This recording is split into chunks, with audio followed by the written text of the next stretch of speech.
I knew something was off the moment I got the calendar invite labeled Vision Alignment Session. That's corporate code for "We're about to ruin your decade." The coffee in the break room was still hot, my inbox blissfully quiet, and then, boom. Tyler strolled in like he owned the place. Technically, he kind of did. Founder's son. Fresh out of whatever Ivy League petri dish breeds these overconfident man-children with names like Ty and Blaze. His handshake felt like shaking hands with a baked rotisserie chicken. Too much oil, not enough substance. I'd been with the company for 14 years. 14.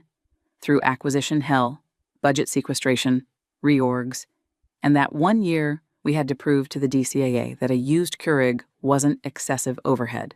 I kept us clean. No findings. 0 flags. I was the one who translated legislative sludge into protocols people could actually follow. While other departments held compliance offsites, I was here, printing binders for audits, reviewing subcontractor clearance forms, chasing down missing certifications like a bloodhound with a badge. Which is why I nearly laughed when he clicked through his presentation. Yes, a presentation in our first leadership meeting, and said, "We'll be rethinking compliance from a proactive automation-first lens." I've heard enough consultant bingo to know what that really means. We're replacing brains with buzzwords. Tyler had this smug little chuckle after every slide, like even he didn't believe what he was saying, but was too proud to stop performing. And he made sure to emphasize, "No offense, Jennifer. We just think your methods are a little too analog for the new direction. No offense." Like telling a firefighter, "No offense," before replacing them with a garden hose and a prayer. By the way, real quick before we go any deeper into this disaster, if you're enjoying the story, it'd really help the team if you hit that subscribe button and gave it a like. Most people listen without subscribing, and yeah, I get it. You're driving, folding laundry, or pretending to work, but it genuinely keeps this kind of storytelling alive. Okay, back to the flaming wreckage. I didn't react, didn't protest. I just crossed my arms and asked, "Is this a formal role change?" HR looked at me like I'd asked if penguins get dental. "It's transitional," they said. "We're just exploring synergies." Synergies. God help me. Within 48 hours, my office had been reassigned to someone named Marcy, who wore her conference lanyards after the conference, and I'd been moved to the front desk. The front desk. "Reception is strategic," Tyler said with a wink. "First impressions matter." I smiled, nodded, and printed a fresh copy of my employment contract. Here's the thing about being underestimated. It's exhausting when you're young, but when you're seasoned, and make no mistake, I was seasoned like a cast iron skillet. It's fuel. I watched the chaos from behind that desk like a queen in exile. People whispered, interns side-eyed me like I had some tragic backstory, and Tyler walked around like he'd invented oxygen.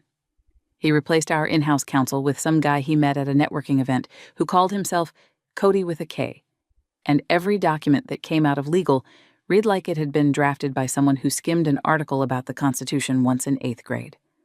Meanwhile, I quietly maintained the compliance files. Not out of obligation, but because I knew the DCAA renewal was coming. I knew that contract language better than I knew my own Netflix password. I was still listed as the primary contract officer of record. You don't just yank that title away with a smug email and a smile. And crucially, my CPO certification, Certified Procurement Officer, was due for renewal.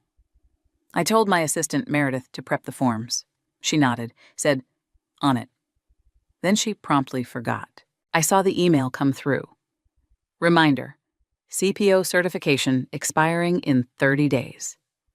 I hovered over the link, thought about it, then looked out the glass office wall at Tyler pretending to explain defense spending to the founder's old secretary like she hadn't lived through 3 administrations. And for the first time in 14 years, I didn't click the link. Tyler called it a one-on-one, but it felt more like a performance review written by a chatbot on Red Bull. I walked into the glass-walled conference room at 9:01 a.m. sharp, not because I respected him, but because I wanted to see if he'd flinch. He didn't. just grinned like a smug possum, gesturing to the chair across from him like he was granting me a royal audience. "Jennifer," he began, lacing his fingers like a discount guru, "you've been here a long time. A pillar. A legacy player." Legacy. Like I was a dusty Windows 95 machine. But as we move toward a leaner, tech-empowered model, we're streamlining roles that are, well, let's say high certification, low velocity. I stared, said nothing. Just let him dig. "We've decided," he continued, tapping his iPad like that made it official, "to transition you into a more forward-facing role. Reception, you'll still be interfacing with critical stakeholders, just in a new context." Reception. The man just demoted a federal compliance officer to professional door greeter and acted like he'd handed me a promotion. I glanced at the hallway window, where a janitor was mopping the floor with more dignity than this conversation held. He must have sensed the silence was getting heavy, because he pushed forward. "Look, your alphabet soup of certifications," he waved vaguely like my degrees were contagious. "It's impressive, but the truth is, AI can handle 80% of compliance workflows now. Risk logs, audit trails, threshold validations, it's all plug and play. We've built a new contract ops team that's agile, cross-functional, and way less, legacy." I smiled, which, for me, was basically pulling the pin on a silent grenade. "That's a significant role shift," I said evenly. "I'll need that in writing." His smirk faltered. "Well, it's more of a fluid reassignment," he said. "HR will loop you in on the logistics." I did a slow nod. "Great. Then I'll wait to see the new reporting structure and responsibilities documented." That was the first crack. Tyler didn't like people asking for things in writing. Paper trails scare amateurs. But I wasn't just documenting, I was documentation. My entire career had been built on paper trails, cross-referenced and time-stamped. HR sent nothing that day. Nothing the next day, either. Just vague emails filled with interim support needs and temporary cross-functional allocation. Translation: we're trying to demote you without legally triggering a demotion. By the end of the week, my system access had started quietly evaporating. The folder I'd built for federal grant renewal? Gone. My edit privileges in the contract management system? Revoked. I couldn't even log into the platform I personally selected 6 years ago. Meanwhile, the contract ops team was a walking liability buffet. One of them asked me if FR clauses were like tax codes but for supplies. Another confused a debarment list with a delivery manifest. These were the people now managing our $340 million pipeline. I watched them from the front desk, smiled when they stumbled past, then flipped open the leather-bound notebook I'd started carrying. It wasn't for show. It was my record. Day 3. Access to cars revoked. Legal says interim restructuring. Day 6. Tyler's frat buddy, Cody with a K, drafts memo assigning me as support staff, external relations. Day 8. Still no formal title change. Meredith asks if I want to renew my CPO. I say, let's wait and see. It was like watching a car crash unfold in slow motion, except I knew the precise moment the brakes had been cut. They thought I was irrelevant. Background noise. But every mistake they made looped back to one immutable fact. My name was still on the contract. And the DCAA doesn't care about your PowerPoint. They care about who holds the certification. The beautiful part? I didn't need to sabotage anything. They were doing it for me. The receptionist desk gave me a front row seat to the unraveling of everything I'd spent the last 14 years building. And I took notes like a sports commentator at the world's slowest train wreck. The new contract ops team had set up shop in the corner conference room, which they'd inexplicably renamed the Innovation Hub, complete with a whiteboard that still had the phrase, "Who owns risk?" scrawled across it like a philosophical riddle they were too scared to answer. Every day, a new wave of interns and wide-eyed junior analysts stumbled past me clutching compliance binders upside down, asking questions like, wait, do we still have to follow the old federal forms? And what's a DFARS again? One particularly nervous-looking engineer leaned close while waiting for his visitor badge and muttered, They don't even know what DFARS is. Like he was confessing a murder. I just smiled and handed him his badge. The thing about being removed from power is that everyone forgets you ever had it. They think you've been scrubbed from the system, wiped clean like an old dry erase board. But unlike Tyler's Instagram feed, federal databases don't forget. I still had my login credentials for the Defense Contract Audit Agency portal. They'd never been revoked, because, officially, nothing had changed. And so, on a quiet Thursday morning, while sipping burnt break room coffee and pretending to care about a malfunctioning badge printer, I logged in. My name was still there. Jennifer Sloan, Primary Contract Officer of Record, active on Contract 34A72D. I clicked the Renewal tab, and there it was. My CPO certification, the keystone of our compliance position, was set to expire in 19 days. 19 days. That's when it clicked. Not a trap I had to build, not a revenge plan I needed to orchestrate. The trap already existed. It had been written into the contract language 2 years ago, during the last round of federal updates. It stated that all active contractors must maintain an up-to-date primary contract officer holding current CPO certification, or the entire contract becomes subject to immediate suspension upon review. And there was only one name in that clause. Mine. I hovered my mouse over the renewal button. It would have taken 30 seconds. A few clicks, a payment, a digital signature, and that would have been it. Back to status quo. Smooth sailing for Tyler's merry band of incompetence. But instead, I let the cursor drift, closed the tab, and leaned back in my chair. The office around me buzzed with artificial urgency. Printouts stapled in the wrong order, interns sprinting with coffee orders, consultants whispering in corners about clean frameworks. I watched it all like a still painting of chaos. Every mistake they made was another stroke on the canvas. And I wasn't going to lift a finger to fix it. Tyler, meanwhile, was busy prepping for his big compliance review like he was about to pitch a startup on Shark Tank. I overheard him telling legal that he wanted to dazzle the feds with his presentation-led narrative. His version of compliance prep was printing PowerPoints in landscape mode and wearing a tighter dress shirt. He strutted around the office with the swagger of someone who's never been audited and thinks material breach is just a fancy way to say, oops. He even called a team huddle where he made everyone repeat, "We're audit ready," like it was a damn cult chant. Nobody noticed that I was quietly printing a personal copy of the contract terms and placing it in my desk drawer. Nobody asked why I was suddenly tracking timestamps and document edit histories. Nobody noticed that Meredith, now unofficially reporting to Cody with a K, was visibly sweating as she tried to answer basic questions about PCO responsibilities. I overheard her ask someone if retroactive certifications were a thing. They're not. And the DCAA takes that kind of creative thinking very personally.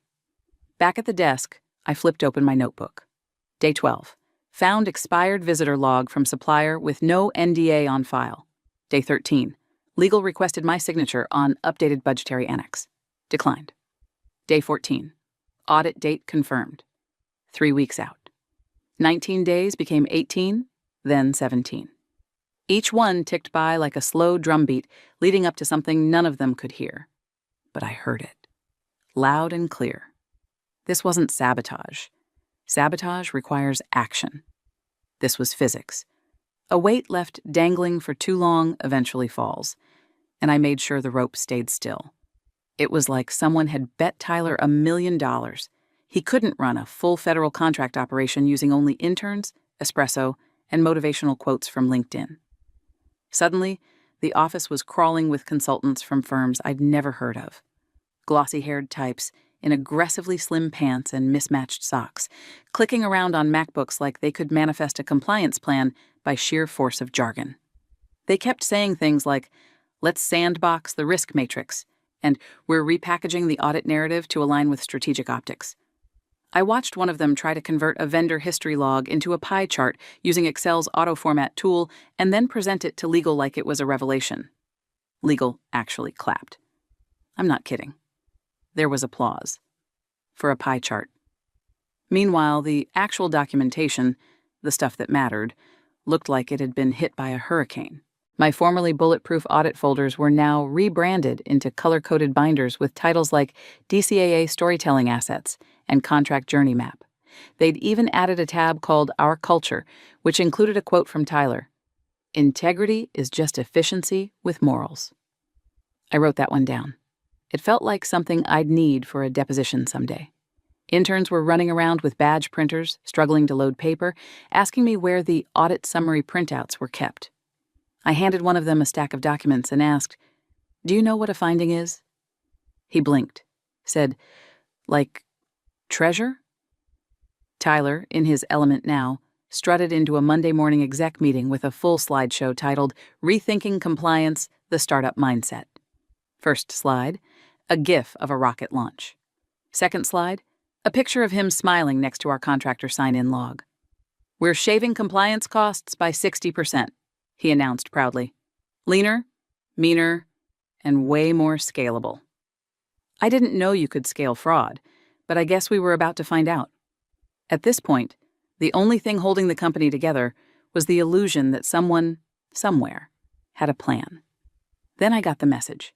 It popped up in my inbox while I was pretending to troubleshoot the lobby printer. A simple LinkedIn message from an agent I'd worked with before. Sharp guy, quiet, respected. "Just confirming you'll be attending the renewal review?" There it was. My heart didn't skip. It didn't race. It just clicked, like a key sliding into a lock. He wasn't asking out of courtesy. He was confirming what he already knew. My name was still in the system. I was still the primary contract officer.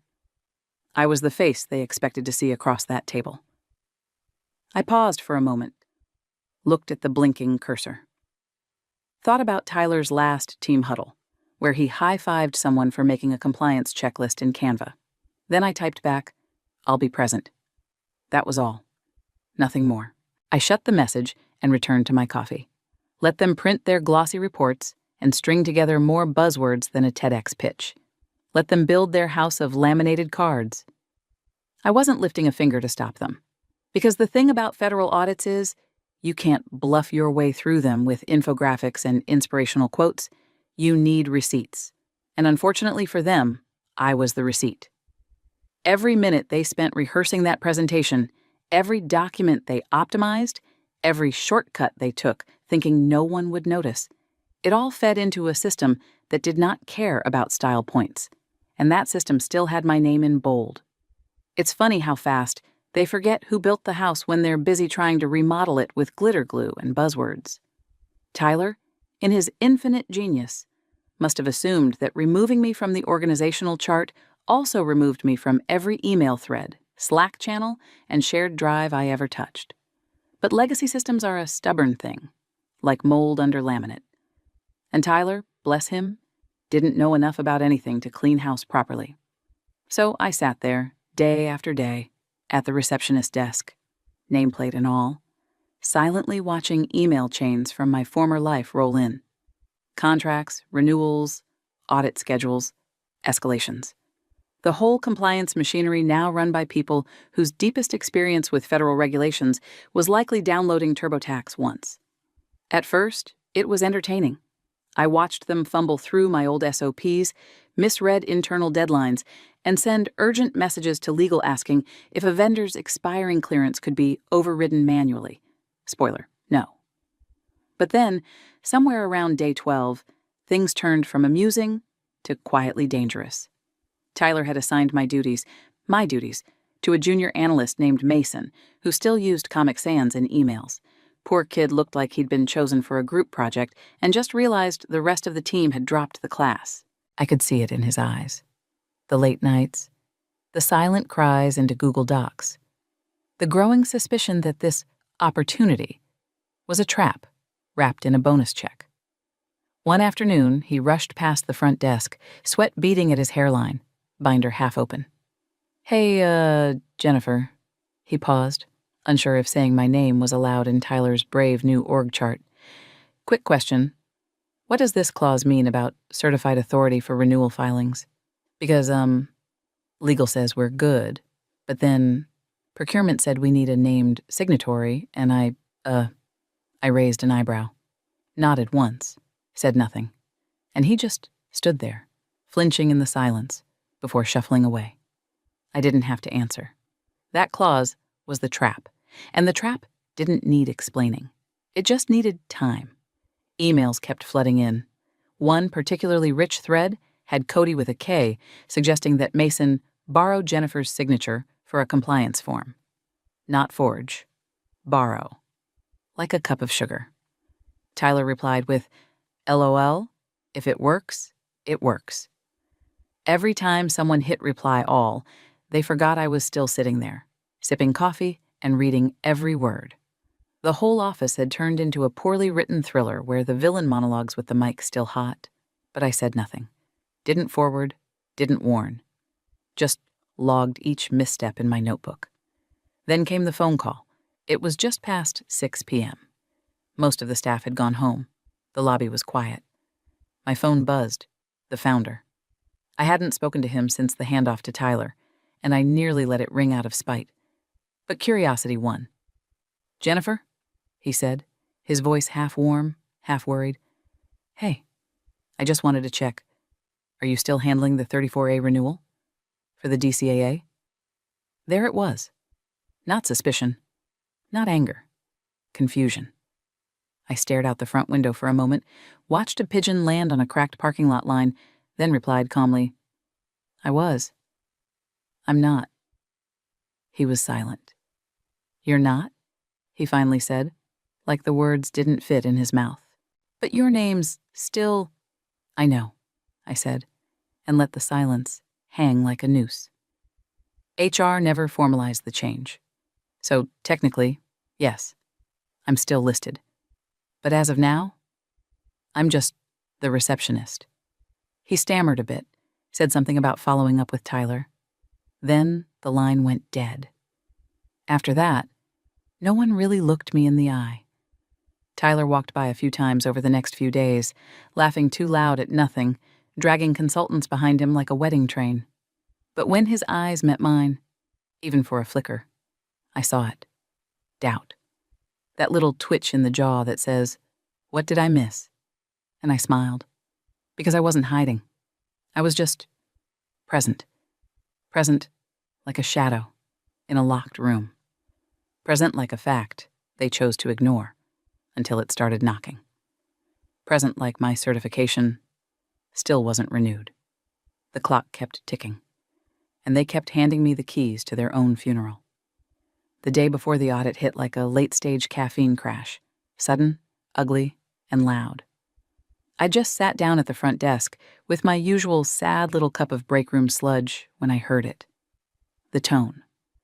It started in legal, of course. First, the rushed footfalls. Then the sharp whispering. Then that particular kind of forced calm that smells like panic wearing a necktie. Tyler had apparently asked for a final audit checklist the night before so he could lead the review like a CEO in training, which is hilarious considering the only thing he ever led was a TikTok workshop on team building. Legal, trying to play catch-up, opened the compliance file to polish the contact sheet. It was then that the paralegal, bright kid named Anna, finally blinked and said aloud, Wait, where's Jennifer's active certification? Silence. Then chaos. See, federal systems don't care about your feelings. They don't care about your org chart, or your LinkedIn title, or your shiny laminated slides. They care about expiration dates, registration IDs, and system logs. And somewhere between backslapping Tyler into power and handing my responsibilities to an analyst who still confuses FOIA with FOMO, they'd all failed to realize something vital. My CPO certification had expired. Last night. Midnight. Locked and time-stamped by the Federal Registry. It wasn't pending. It wasn't flexible. It was gone. I heard legal tearing through the hallway, binder pages flapping like panicked wings. People were on phones, frantic typing. Someone knocked over the water cooler. HR's door slammed. Loud footsteps made their way straight toward me. HR Director Melissa, usually cool, usually polished, looked like she'd just sprinted through a sprinkler made of red tape and bad decisions. She leaned over the front desk and hissed, Jennifer, we need a moment. Of course, I said, standing slowly, straightening my blouse like I'd been waiting for this exact moment. Because I had. They led me into a conference room like I was a visiting diplomat. 3 people were already seated: Melissa from HR, Anna from legal, and Mason, the human stress ball Tyler had appointed to run compliance. All 3 had the expression of people who just realized they were standing on a frozen lake and heard the first crack. Melissa leaned in, smiled, too wide. So, small hiccup. It appears your CPO certification expired last night. I nodded. That's correct. She glanced at the others. And, since your name is still listed as the primary contract officer, totally understandable oversight, of course, we're hoping you can just go ahead and renew it. Today, as a favor. I almost laughed. I didn't. I just folded my hands. I would, I said, voice calm as a confession booth, but I no longer hold that position. Remember? You reassigned me. Anna from legal cleared her throat. There was no formal demotion. Correct, I interrupted. No formal demotion. No formal reassignment. No updated reporting chain. No written HR notice. Nothing in the system.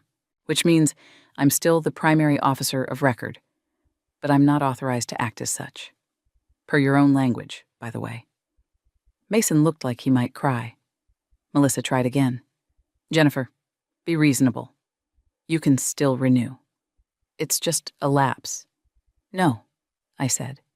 It's a procedural void. My access was revoked. My duties reassigned. And I have the emails to prove it. Anna pinched the bridge of her nose. Backdating won't work, she muttered. The federal timestamp's already locked. Melissa leaned forward, desperate now. Then help us. Please. We can reinstate? I smiled. You'll want to speak to legal about that. After all, I'm just the receptionist. The words hit like a gavel. I stood, collected my notepad, and walked out as calmly as I walked in. Back to the desk. Back to my quiet seat, with the best view in the house. The audit was less than 24 hours away, and they'd just realized the floor beneath their glossy rebrand wasn't floor at all. It was quicksand, shaped like my signature, and they were already neck-deep. Audit day dawned crisp and smug. The office smelled like dry erase markers, cologne, and desperation masked under citrus-scented optimism. I got there an hour early, dressed in the same navy blue blazer I'd worn to every DCAA renewal for the last decade, the one with the faint coffee stain on the inside hem, the one that meant business. But instead of heading upstairs to conference room B like I used to, I took my seat at the front desk, the receptionist desk, my kingdom now. The office was buzzing. Consultants swarmed like bees around a hive made of PowerPoints and fragile egos. Mason looked like he'd skipped sleep for a week. Tyler floated by with a double espresso and a too-white smile, patting shoulders, barking encouragement, repeating the phrase, "Today's just a formality, folks," like a cult leader reassuring his flock the spaceship was still coming. I sipped my coffee. The first external badge was issued to a man in a gray suit with a DCAA pin. His name was Glenn. We'd worked together twice before, quiet, efficient, all business. He met my eyes, nodded once, and accepted the visitor sticker without a word. But I saw the flicker. He recognized the face handing him the badge. He didn't ask what I was doing at the front desk. He didn't have to. The room upstairs filled quickly. Tyler, Mason, legal, 3 consultants, 2 fresh-faced analysts who looked like they were about to pitch a startup, and Cody with a K, who wore a blazer over a t-shirt that read, "Compliance is a mindset." He tried to fist bump the auditor. Glenn blinked slowly and sat down. Tyler strutted past me on the way to the elevator, holding his laptop like it was a weapon. "You can sit this one out, Jennifer," he said, not even slowing. "We've got this." I gave him a tight smile. "Of course you do." Then I watched the elevator close behind him. The next 20 minutes moved in slow motion. I could hear the occasional muffled laugh from upstairs, chairs shifting, the soft squeak of whiteboard markers. I kept glancing at the elevator. Nothing.